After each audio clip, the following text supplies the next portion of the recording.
The snow came down in sheets so thick that Lydia Simmons could barely see 3 feet in front of her face, and somewhere between the general store and what she thought was the boarding house. She realized she was completely lost in the January blizzard that had descended on Linden, Kansas, like the wrath of God himself. It was 1878, and she had arrived in town only that morning on the westbound train, carrying nothing but a carpet bag and the last of her dignity after her aunt in St. Louis had made it abundantly clear that there was no longer room in her household for a girl of Lydia's size.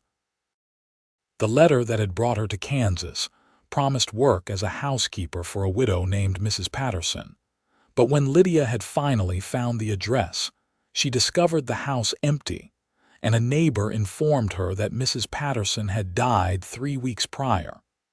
Nobody had thought to send word east. Now, as the wind howled and her fingers went numb inside her thin gloves, Lydia stumbled through the snow-covered street, her considerable weight making each step an exhausting effort. Her dark hair, pinned up that morning with such care, now hung in frozen strands around her face. Her dress, already damp from the falling snow, clung to her large frame. At 22 years old, she had endured a lifetime of sideways glances, cruel whispers, and outright rejection, but dying alone in a Kansas blizzard seemed like an particularly unfair end to an already difficult story. She tried the door of what looked like a saloon, but it was locked tight. The windows were dark. She moved on, her boots slipping in the accumulating snow. Her breath came in short gasps now, visible in the frigid air. The cold penetrated through her coat, through her dress, into her very bones. She tried another door, locked, and another. Also locked. Lydia felt her legs beginning to give out. The world tilted sideways, and she grabbed onto a hitching post to steady herself. Her vision blurred. She thought about her mother, dead these 10 years. She thought about the life she had hoped to build out west, away from the judgment and scorn. She thought about how stupid she had been to think geography could change who she was or how people saw her. Her fingers slipped from the post. She fell to her knees in the snow, then onto her side. The cold felt almost warm now, which some distant part of her mind recognized as a very bad sign. She could no longer feel her feet or her hands. Her eyes drifted closed. She did not know how much time passed before she heard the sound of boots crunching through snow and a man's voice, rough but concerned, saying words she could not quite make out through the fog in her mind. Vincent Dawson had been checking on his horses in the stable behind the Silver Star Saloon when the blizzard hit in earnest. He had decided to wait it out in the back room rather than try to make it to his small ranch outside town. He had supplies, a stove, and a bottle of whiskey to keep him company. But something had nagged at him, a feeling he could not shake, and finally he had bundled up and decided to do a quick walk around the nearby buildings to make sure nobody was caught out in this deadly weather. That was when he nearly tripped over her. At first, in the whiteout conditions, he thought it was just a pile of snow-covered blankets.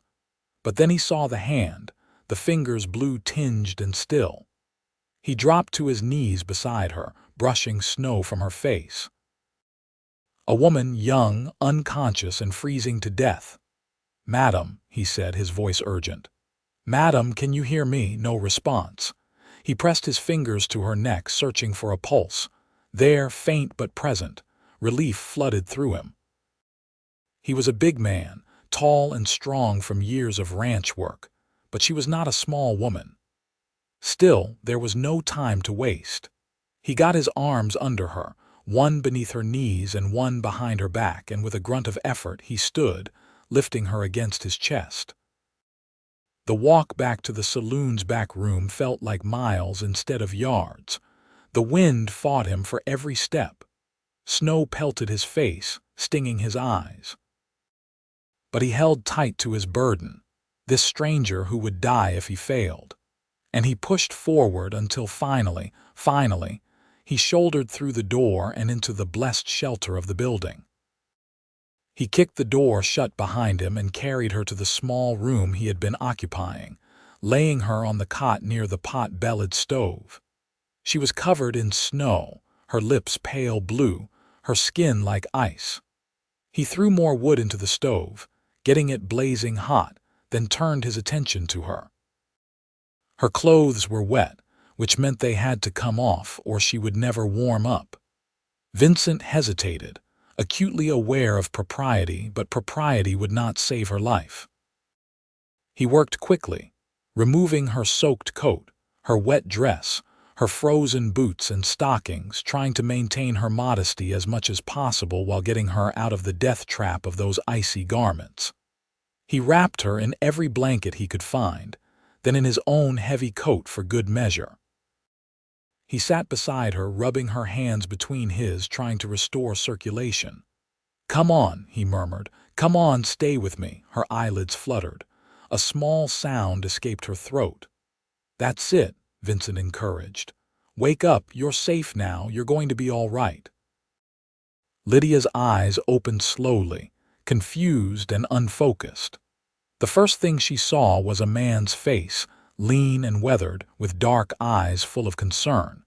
He had dark hair shot through with threads of silver, though he could not have been much past 30. A few days' worth of stubble shadowed his jaw. "Where?" She tried to speak, but her teeth chattered too hard to form words. "You're in the back room of the Silver Star Saloon," Vincent said. "In Linden. I found you outside, nearly frozen. You're safe now." Memory came flooding back, the blizzard, being lost, the terrible cold.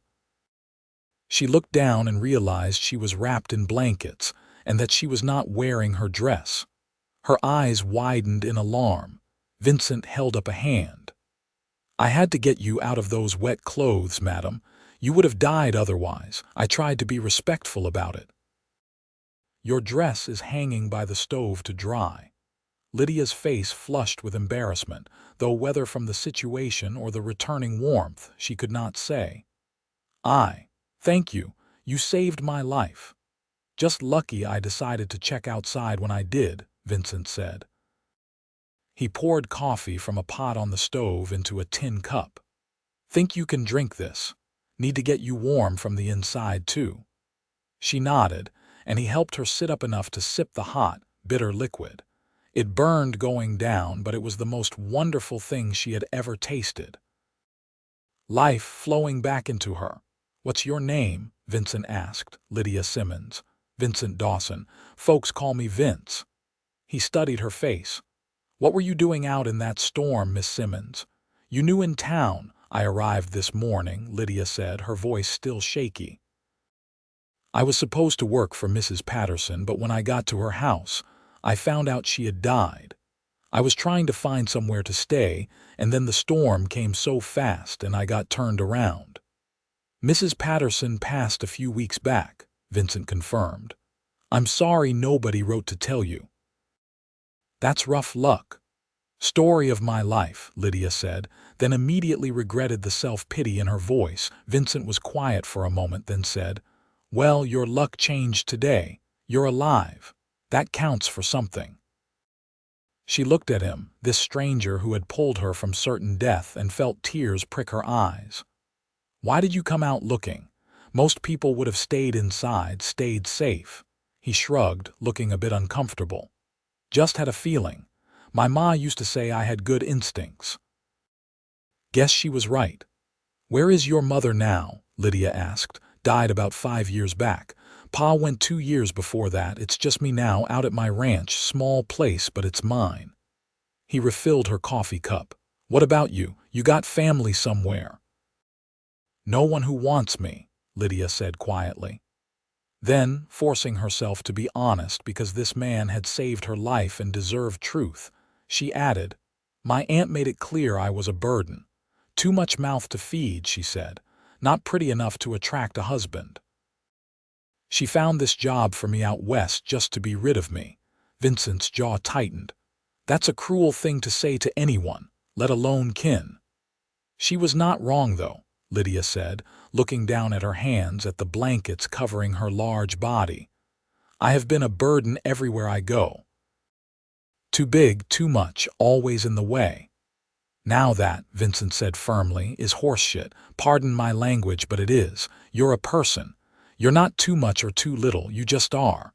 And anyone who made you feel otherwise was wrong. Lydia looked up at him, startled. In 22 years of life, no one had ever said anything like that to her. She searched his face for mockery, for pity, for the usual disgust thinly veiled as concern. She found none of it. He looked angry, but not at her, for her. You don't even know me, she whispered. I know you didn't deserve to be left without prospects in a strange town, Vincent said. I know you didn't deserve to nearly freeze to death in the street. And I know that you belong here just as much as anyone else in this town. More than some, considering how many of them probably walked right past you without looking. Did they? Lydia asked. Walk past me. Town wasn't empty when that storm hit, Vincent said grimly. People shut their doors and looked after themselves. Can't say I blame them entirely, but I can't say I'm proud of it either. Lydia was silent, absorbing this. The wind howled outside, rattling the windows. The stove crackled and popped. What will I do? She asked finally. I have no job, no place to stay. A little money, but not much. And once this storm passes, we'll figure it out, Vincent said. First thing is getting you healthy and warm. Rest now. We've got time. Why are you being so kind to me? Lydia asked, her voice breaking slightly. You don't owe me anything. Vincent met her eyes. Because it's the right thing to do. Because you needed help and I could give it. Does there need to be more reason than that? She thought about all the people in her life who had needed a reason to tolerate her existence, let alone help her. Her throat tightened with emotion. Maybe not, she said softly. But still, thank you, he nodded. Get some rest, I'll be right here keeping the fire going. You're safe, Miss Simmons. And somehow, despite everything, Lydia believed him. She let her eyes drift closed, and for the first time in longer than she could remember, she felt the tight knot of fear and shame in her chest loosen just a little. She slept, and Vincent sat watch, and the storm raged on outside. When Lydia woke again, pale morning light was filtering through the window. The storm had quieted to occasional gusts of wind and light snow. Her dress hung on a chair near the stove, dry now. Vincent sat at a small table, drinking coffee and looking tired. Morning, he said when he saw her stir. How do you feel? Alive, Lydia said. Sore but alive. Good. Your dress is dry. I'll step outside while you get dressed. There's more coffee if you want it. He left the room, closing the door behind him. Lydia dressed quickly, her fingers still a bit clumsy from yesterday's ordeal. When she was decent, she called him back in. Vincent returned with 2 plates of food. Breakfast from the main saloon. They opened up the kitchen this morning, figured you could use a meal. The plates held eggs, bacon, and biscuits. Lydia's stomach growled. She could not remember the last time she had eaten. Vincent handed her a plate and fork, and they ate together in comfortable silence. When they finished, Vincent pushed his plate aside. Been thinking about your situation, he said. I've got a proposition for you if you're willing to hear it. Lydia felt her stomach clench with anxiety. Here it comes, she thought, the price for kindness. The real reason he helped. Vincent saw her expression change. Nothing untoward, he said quickly. I'm not that kind of man, Miss Simmons. This is a legitimate offer of work. She relaxed slightly. I am listening. My ranch is small, like I said. Just me, some cattle, some horses. I do all right, but the truth is the place could use a woman's touch. The house is a mess. I eat nothing but beans and jerky half the time, and I can't so worth a damn. I need a housekeeper. Someone to cook, clean, maybe help with basic ranch tasks if you're willing. Room and board plus $30 a month. Lydia stared at him. $30 a month was good wages, more than fair. Why me? She asked. You could hire anyone. Because you need work and I need help, Vincent said simply. And because I think you're someone who'll work hard and be honest, that's all I need. You don't know that about me. No, he agreed, but I'm a pretty good judge of character and my gut says you're good people. Am I wrong? No, Lydia admitted. I work hard, I am honest, but people usually don't see past. She gestured vaguely at herself. Then people are fools, Vincent said. What do you say, Miss Simmons? You want the job? Lydia thought about her options. She could refuse, try to find work in town, but that had not gone well yesterday. She could use her small amount of money to buy a train ticket somewhere else, but to where? To what? Or she could take a chance on this cowboy who had saved her life and seemed to see her as a person rather than a problem. Yes, she said. I will take the job. Thank you, Mr. Dawson. Vince, he corrected. If we're going to be living under the same roof, might as well use first names. That all right with you, Lydia? Hearing her name from his lips sent an unexpected warmth through her. That is fine with me, Vince. He smiled, and it transformed his face from merely handsome to something that made her heart skip. Good. Storms mostly passed. I'll take you out to the ranch today. Get you settled in. Fair warning, the place is a wreck. I wasn't lying about needing a housekeeper. They gathered Lydia's few belongings from where she had stashed them at the train station and loaded them into Vincent's wagon. The ride out to his ranch took about an hour, through countryside blanketed in fresh snow that sparkled in the weak winter sunlight. The ranch house was small, built of rough-hewn logs with a stone chimney. The barn and outbuildings were in good repair, but when Vincent opened the door to the house, Lydia understood what he meant. Dishes were piled in the dry sink. Clothes were strewn over chairs. Dust covered every surface. The floor desperately needed sweeping. But underneath the mess, Lydia could see good bones. A solid table and chairs. A decent cookstove. Windows that would let in good light once they were cleaned. A separate bedroom off the main room and a loft above that Vincent said he used for storage. You'll take the bedroom, Vincent said. I'll sleep out here by the fire, more proper that way. I don't want to take your bed, Lydia protested. It's your room now, Vincent said firmly. Part of the job, I insist. Lydia walked through the small house, seeing not the mess but the potential. She could make this a home, a real home. I'll get started today, she said, pushing up her sleeves. Vincent caught her hand. You will rest today. You nearly died yesterday. The mess has waited this long. It can wait one more day. His hand was warm around hers, calloused from hard work but gentle. Lydia felt her breath catch. She pulled her hand back, flustered. I am fine, she said.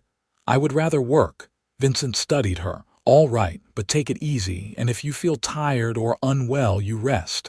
That's an order from your employer. Lydia smiled. Yes, sir. She spent the rest of the day working through the house like a small tornado. She washed dishes, swept floors, wiped down surfaces. She found where things belonged and put them there. Vincent came in and out, tending to his animals and ranch work, and each time he entered he looked surprised by the transformation.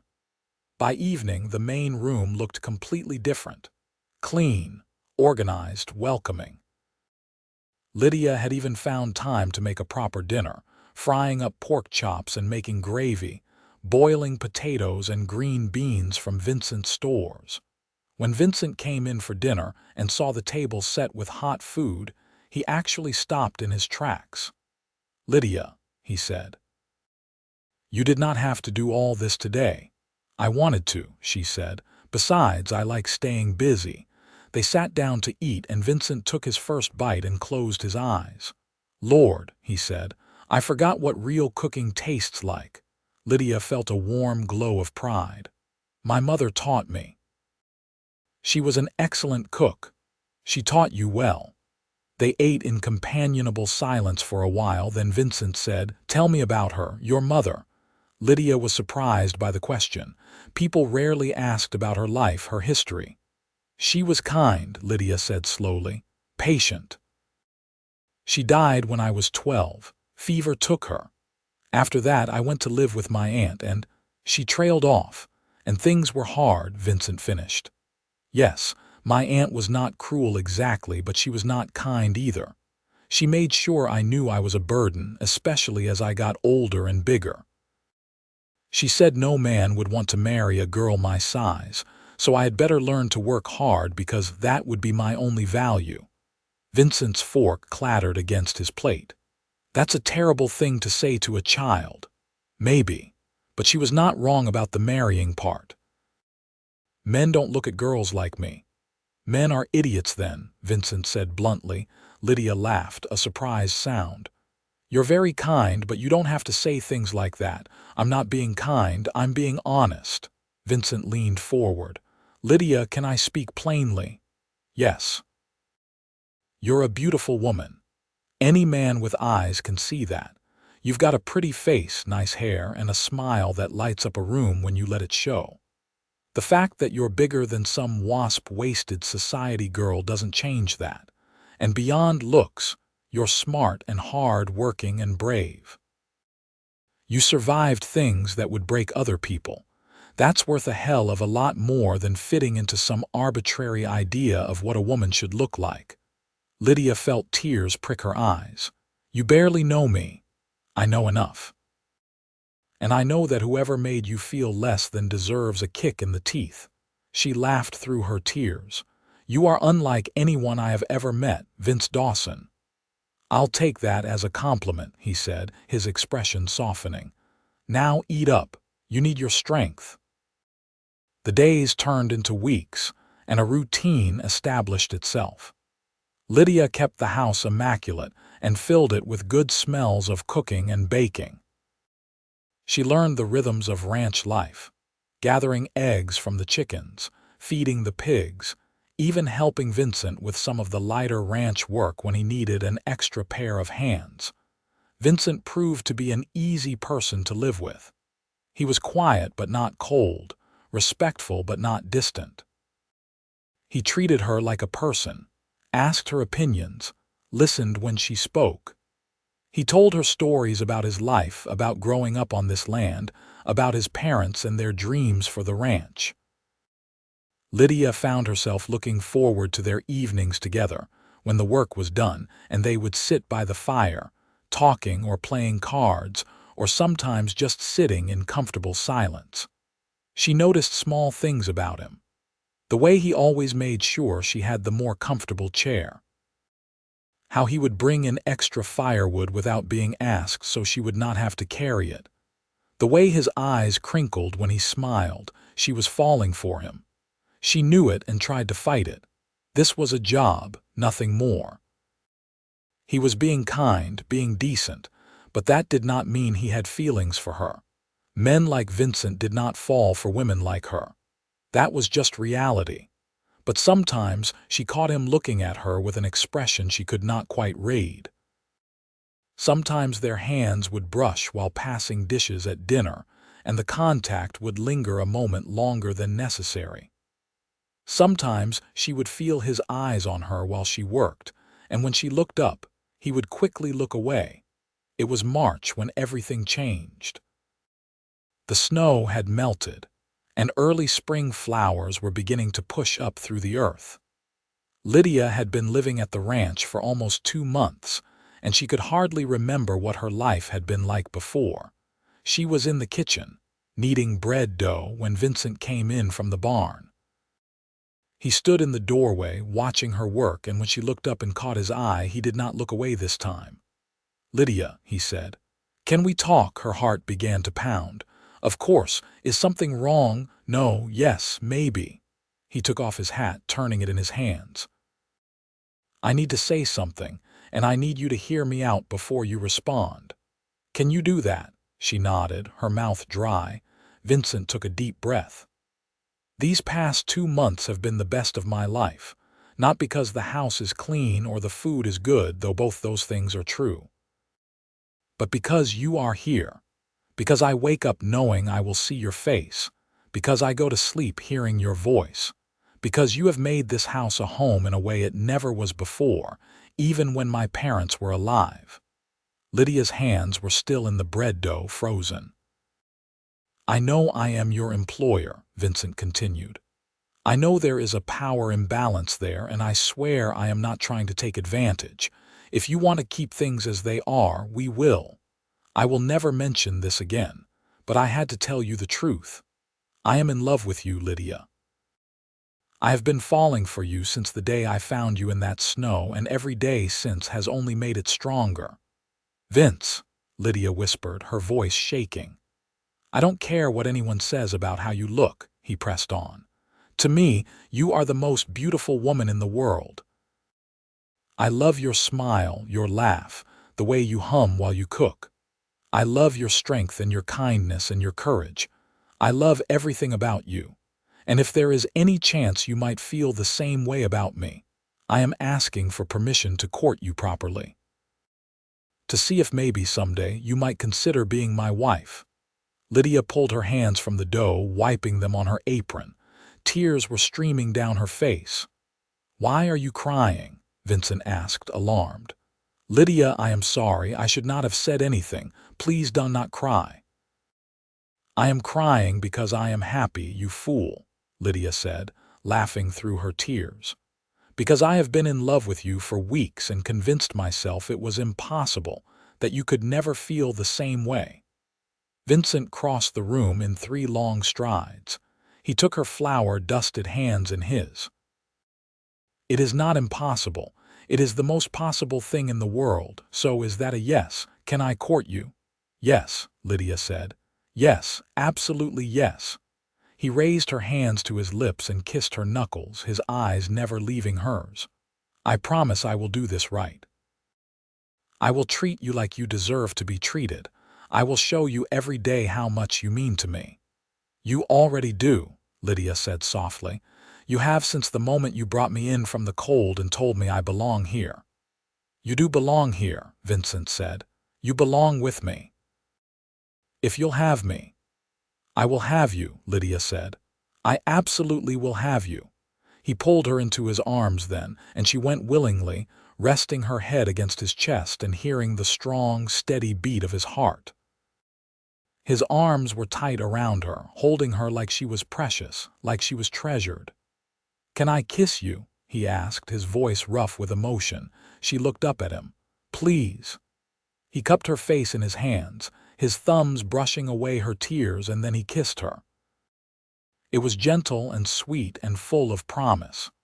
Lydia's first kiss, and it was everything she had never dared to dream. When they pulled apart, they were both smiling. I should finish this bread, Lydia said, a bit dazed. The bread can wait, Vincent said. I have 2 months of not courting you properly to make up for. Come sit with me. He led her to the chairs by the fireplace, and they sat close together, hands intertwined, talking and dreaming about the future. Their future. The courtship was everything Vincent had promised. He brought her wildflowers from the prairie. He took her on rides around the ranch, showing her his favorite places. He read to her in the evenings from books he borrowed from town. He was attentive and affectionate and made her feel cherished. They went into Linden together one Saturday, and Vincent made a point of walking with her on his arm, introducing her proudly to everyone they met. This is Lydia Simmons, he would say. The woman I am courting. Lydia saw the looks, the whispers. She saw women raise their eyebrows and men look confused. But Vincent did not care, and his complete lack of shame about being with her began to give her confidence she had never possessed. At the general store, the proprietor's wife, a pinch-faced woman named Mrs. Garrett, made a pointed comment about how surprising it was that a man like Vincent would be seen with a woman like Lydia. Vincent's eyes went cold. A woman like Lydia, he repeated. You mean intelligent, kind, and beautiful.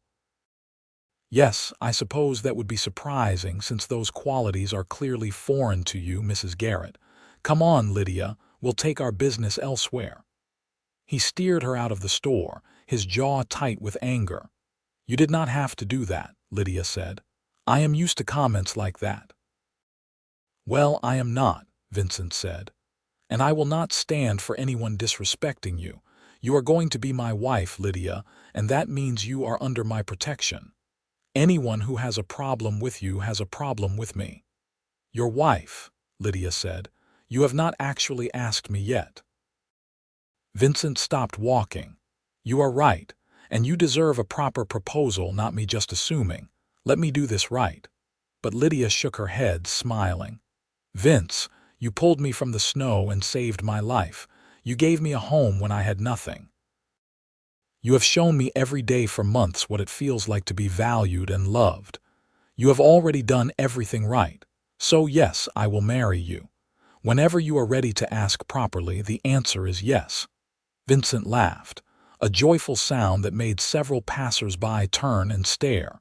He did not care. He picked Lydia up and spun her around right there in the middle of the street. Then I am asking, he said, setting her down but keeping his arms around her. Lydia Simmons, will you marry me? Will you be my wife and my partner and the mother of my children? Will you spend the rest of your life with me here on this land? Yes, Lydia said, tears in her eyes again. Yes to all of it. He kissed her there in the street in front of God and everyone, and Lydia did not care who was watching. They were married a month later in a simple ceremony at the small church in Linden. Lydia wore a new dress that Vincent had insisted on buying her, pale blue calico that fit her perfectly. Vincent wore his best suit and could not stop smiling. The preacher's wife had tried to talk Vincent out of the marriage, suggesting that perhaps he was acting out of misplaced charity rather than true affection. Vincent had told her in no uncertain terms that his feelings for Lydia were none of her business, and if she could not perform the ceremony with respect and grace, he would find someone who could. She had performed the ceremony, though with pursed lips and disapproval in every line of her body. Lydia did not care. All that mattered was Vincent standing across from her, saying his vows with his whole heart. I, Vincent Dawson, take you, Lydia Simmons, to be my lawfully wedded wife. I promise to love you, honor you, and cherish you all the days of my life. I promise to stand by you in good times and bad, in sickness and health. I promise to see you as you truly are and to remind you of your worth every single day. This I vow before God and these witnesses. Lydia's own vows were simpler, but no less heartfelt. I, Lydia Simmons, take you, Vincent Dawson, to be my lawfully wedded husband. I promise to love you, honor you, and be your partner in all things. I promise to make our house a home and to fill your days with warmth and care. I promise to believe in us even when the world does not. This I vow before God and these witnesses. They exchanged simple gold bands, and when the preacher pronounced them man and wife, Vincent kissed her with such tenderness that Lydia felt her heart might burst. Their wedding night was spent at the ranch, in the bedroom that had once been hers alone and was now theirs together. Vincent was patient and gentle, making sure Lydia felt safe and loved. He whispered words of affection and praise, telling her she was beautiful, that he adored her, that he was the luckiest man alive. Lydia had been so afraid, not of the physical act but of being seen, truly seen without clothes or armor or protection. But Vincent looked at her with such love and desire that her fear melted away. He traced the curves of her body with reverent hands, kissing her softly, making her feel like the most desirable woman in the world. Their joining was awkward at first, as first times often are, but it was also sweet and full of laughter and whispered reassurances. And when it was over, Vincent held her close and told her he loved her, and Lydia finally understood what it meant to be whole. The months that followed were the happiest of Lydia's life. She and Vincent fell into the rhythms of married life with ease. They worked the ranch together, she in the house and garden, he with the cattle and horses, but often helping each other when needed. They talked for hours, sharing stories and dreams and fears. They made love with increasing confidence and joy. They built a life together. In the fall, Lydia realized she was pregnant. She told Vincent over dinner, watching his face carefully for his reaction. He was silent for a long moment, then he stood and came around the table, pulling her up into his arms. "A baby," he said, his voice thick with emotion. "We are going to have a baby." "Are you happy?" Lydia asked. "Happy does not begin to cover it," Vincent said. He dropped to his knees and pressed his face to her still flat belly. "Hello in there, little one. This is your papa. I already love you so much." Lydia ran her fingers through his hair, her own eyes wet with tears. The pregnancy was not easy. Lydia was sick for the first few months, barely able to keep food down. Vincent hovered, worried and helpless, doing everything he could to make her comfortable. As she grew larger, she felt ungainly and unattractive, but Vincent told her every day that she was beautiful, that she glowed, that he had never seen anything more lovely than her carrying their child. In May of 1879, on a warm spring morning, Lydia went into labor. Vincent rode into town to fetch the midwife, a capable older woman named Mrs. Chen, who had delivered half the babies in Linden. The labor was long and difficult. Lydia screamed and cursed and cried, and Vincent held her hand through all of it, letting her squeeze his fingers until they went numb, wiping her face with a cool cloth, telling her she was strong, she could do this, he was right here. Finally, as the sun was setting, their son was born. He came into the world wailing, red-faced and furious and absolutely perfect. "A boy," Mrs. Chen announced, cleaning him off and wrapping him in a blanket. "Big, healthy boy." She placed him in Lydia's arms, and Lydia looked down at her son and fell completely in love. He had dark hair like his father and a squished little face and tiny, perfect fingers. Vincent was crying openly, looking at his wife and son with an expression of pure wonder. "Lydia," he whispered, "you did it. He is perfect. You are amazing." "We made him together," Lydia said, smiling up at her husband. "What should we name him?" They had discussed names for months but never settled on one. Now, looking at their son, Vincent said, "James, after my father. If that is all right with you." "James Dawson," Lydia said, testing the name. "It is perfect." Little James was a good baby, healthy and hungry. Lydia fed him and rocked him and sang to him, marveling that this perfect creature had come from her body. Vincent was a devoted father, walking the floors with James when he fussed, changing his diapers without complaint, talking to him constantly even though the baby could not yet understand. The ranch prospered. Vincent expanded his herd and hired on a couple of ranch hands to help with the work. Lydia managed the household with efficiency and care, finding time to grow a large vegetable garden and even keep a few extra chickens for selling eggs in town. When James was 2, Lydia found herself pregnant again. This time, she knew what to expect and was less frightened. Vincent was overjoyed at the prospect of another child. Their daughter was born in the winter of 1882, on a snowy day that reminded Lydia of the day Vincent had found her.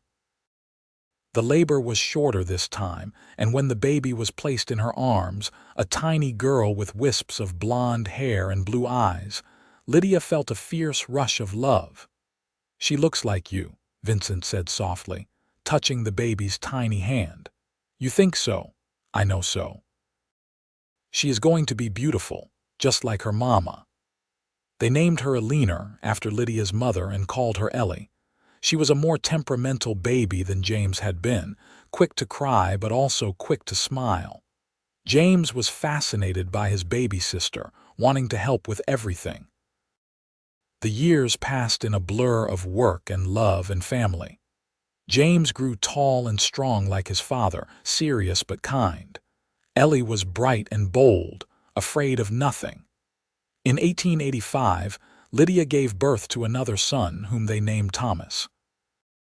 He was a happy, easy baby who seemed content just to be held and loved. The town of Linden slowly came to accept Vincent and Lydia's marriage, especially as it became clear that their union was strong and their family was thriving. Some people never quite got over their initial prejudice, but enough accepted them that they had friends and community. Mrs. Chen became a particular friend to Lydia, and the two women often had tea together, sharing stories and advice. Mrs. Chen had her own history of being an outsider, having come from China as a young woman, and she understood what it was like to be judged for being different.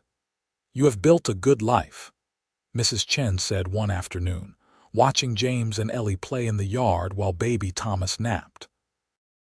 "Against all odds, you have built something beautiful." "I had help," Lydia said, smiling at Vincent, who was teaching James how to properly rope a fence post.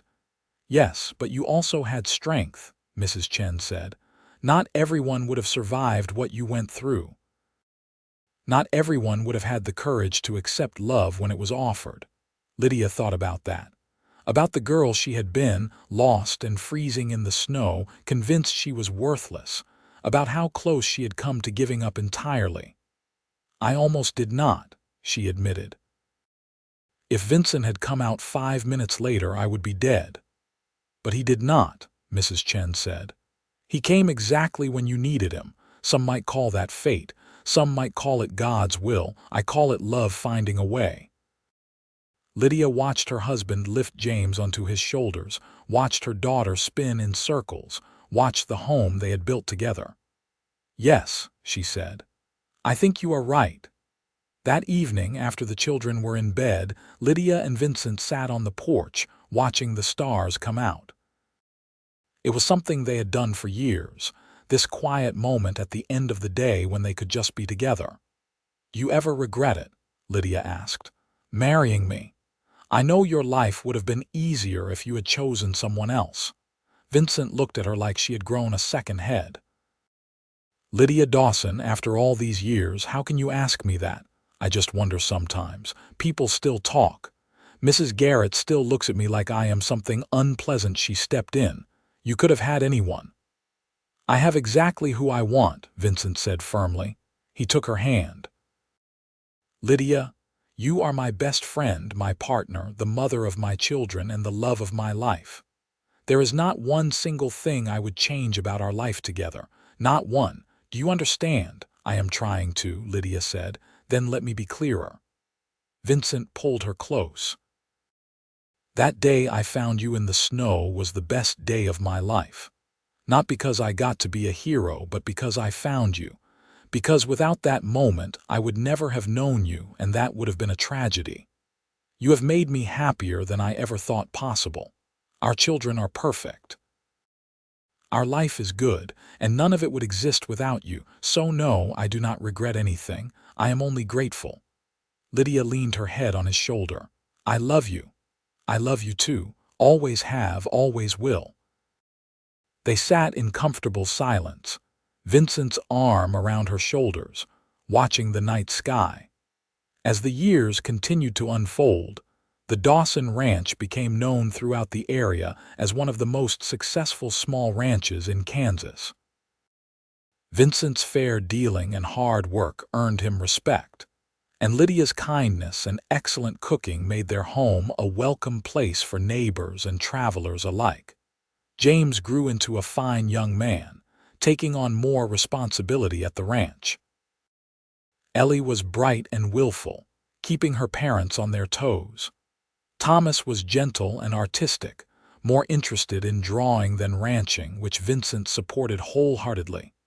In 1890, Lydia found herself pregnant once more, a surprise as she was now in her mid-30s. The pregnancy was harder than her previous ones, and Vincent worried constantly. But in the spring of 1891, she delivered a healthy baby girl they named Rose. "Our last baby," Lydia said, holding the infant close. "I can feel it."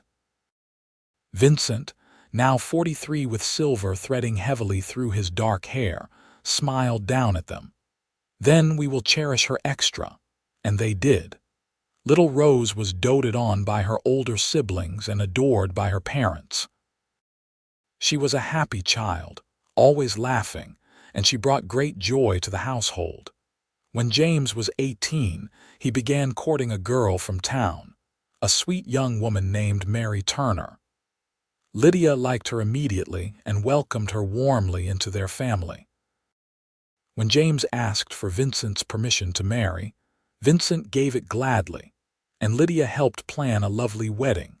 Standing at her son's wedding, watching him pledge his life to the woman he loved, Lydia thought about her own wedding day, about how far she had come from that lost girl in the snow.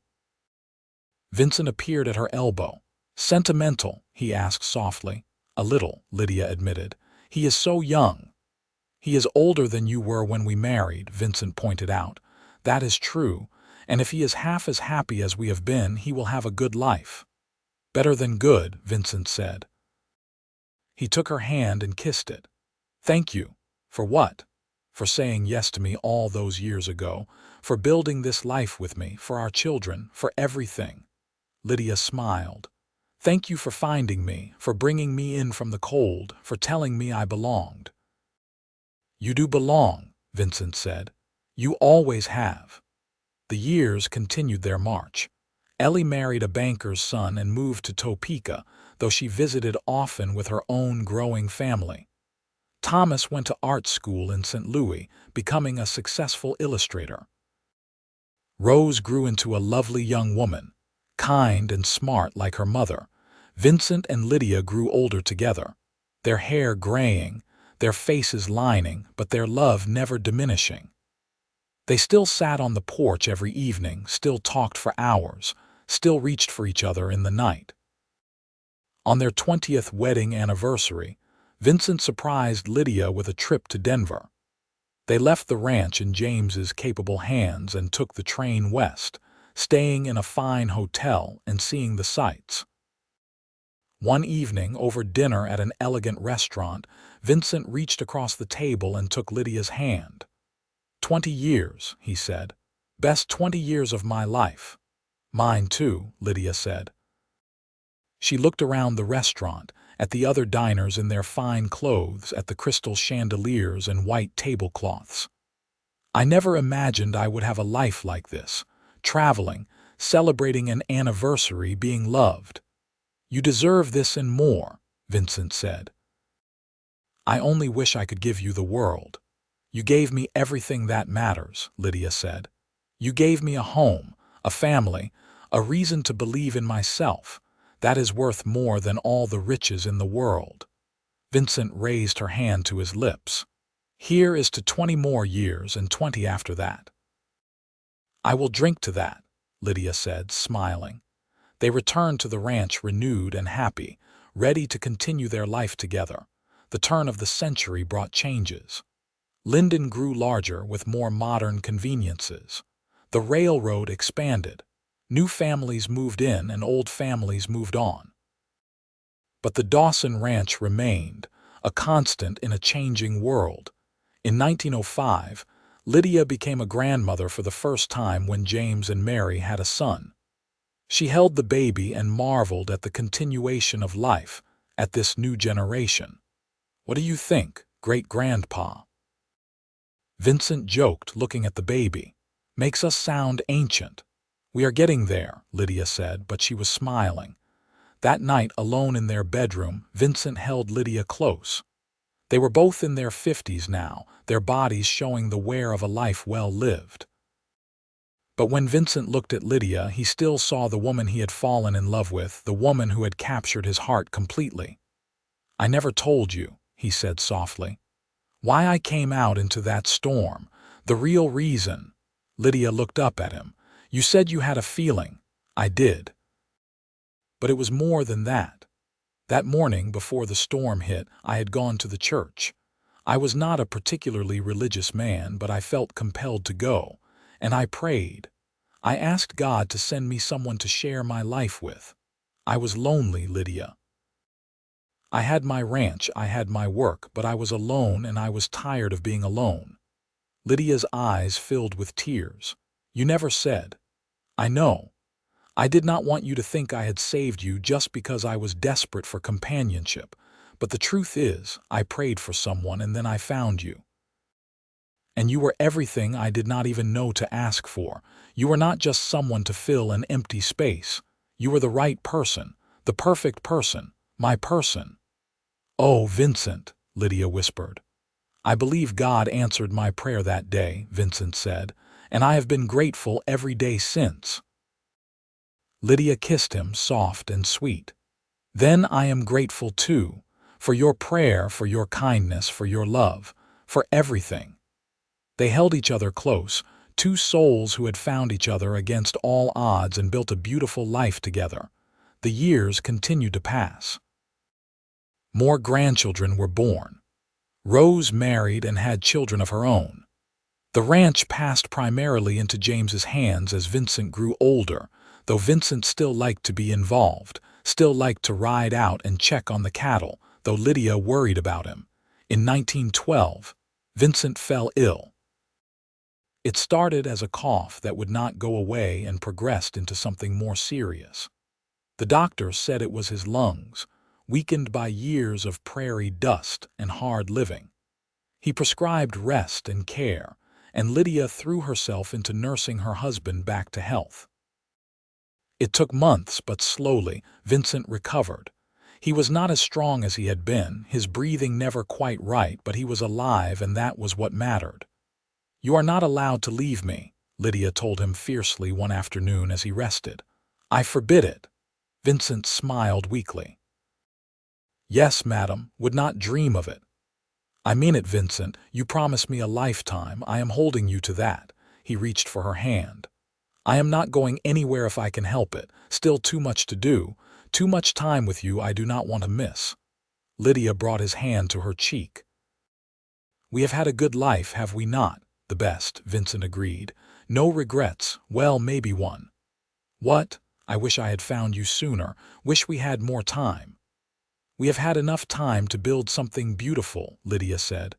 A family, a home, a love story. That is more than most people get. True, Vincent said. And I am grateful for every moment. He recovered enough to be up and about, though he tired more easily and could not do the heavy ranch work anymore. But he could still sit on the porch with Lydia, still talk and laugh and hold her hand. And that was enough. On a summer evening in 1918, they sat together as they had countless times before, watching the sunset paint the sky in shades of orange and pink. 40 years, Vincent said suddenly. We have been married 40 years this spring. How did that happen? Lydia laughed. One day at a time, I suppose. 40 years of waking up next to you, 40 years of your cooking, 40 years of your smile. How did I get so lucky? We both got lucky, Lydia said. She looked at her husband, now 71 years old, his face lined and weathered but still handsome to her eyes. I was a girl lost in the snow with nothing and no one, and you gave me everything. You gave me everything, Vincent countered. You gave me a reason to come home. You gave me children and grandchildren.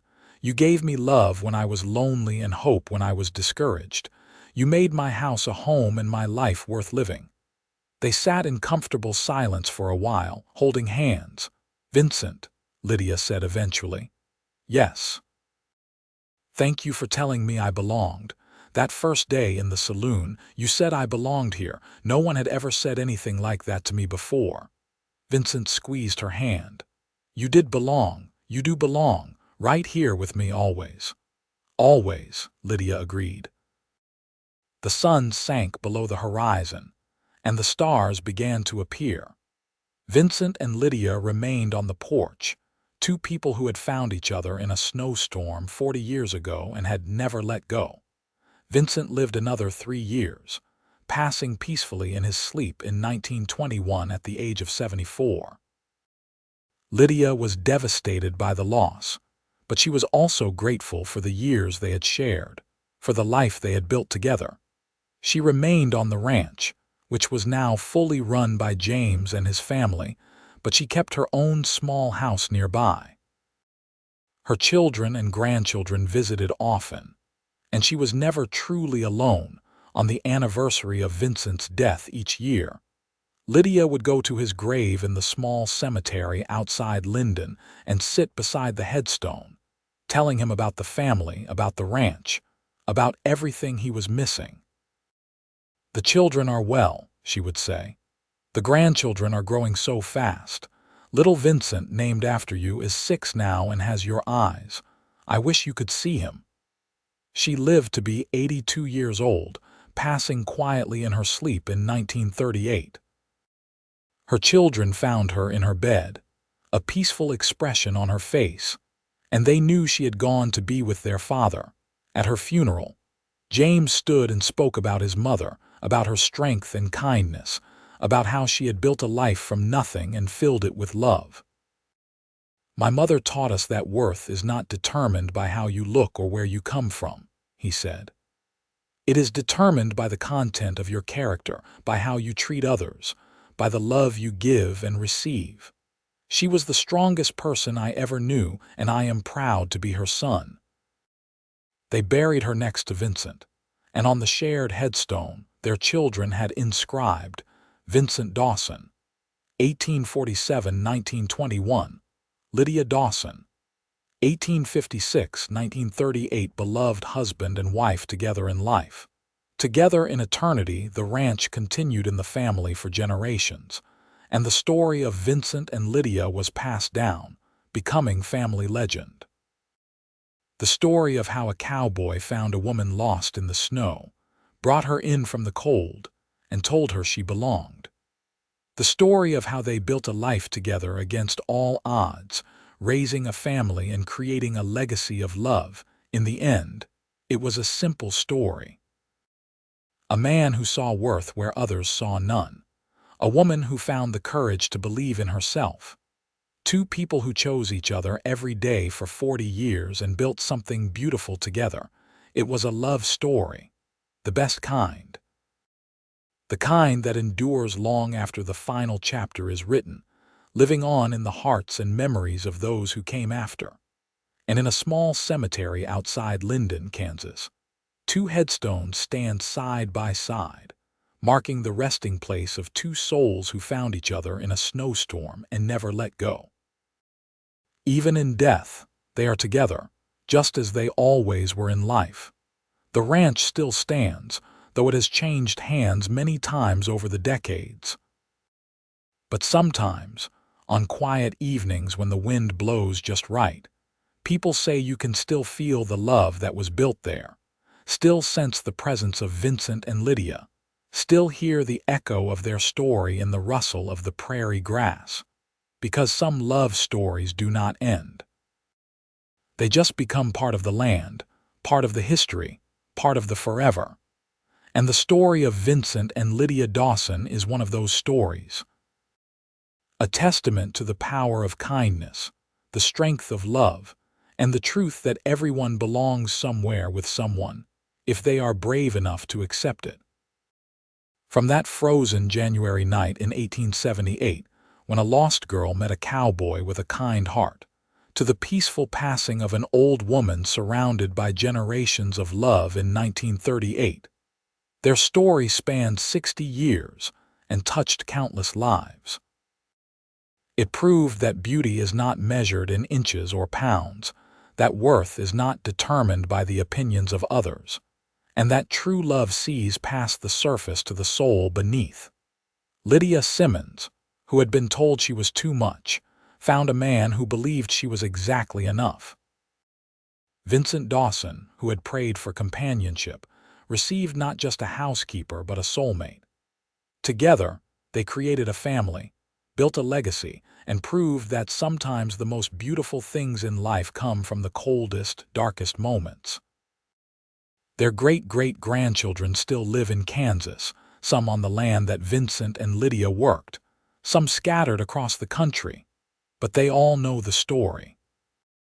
They all carry it with them, a reminder that where you start does not determine where you end, that kindness can change a life, and that love, real love, sees you as you truly are and says, "You belong here." And on snowy January nights in Linden, Kansas, when the wind howls and the temperature drops, people sometimes think of that long-ago storm, of a girl who nearly died in the cold, and of a cowboy who brought her in and gave her not just shelter, but a home, a family, and a love that would echo through generations.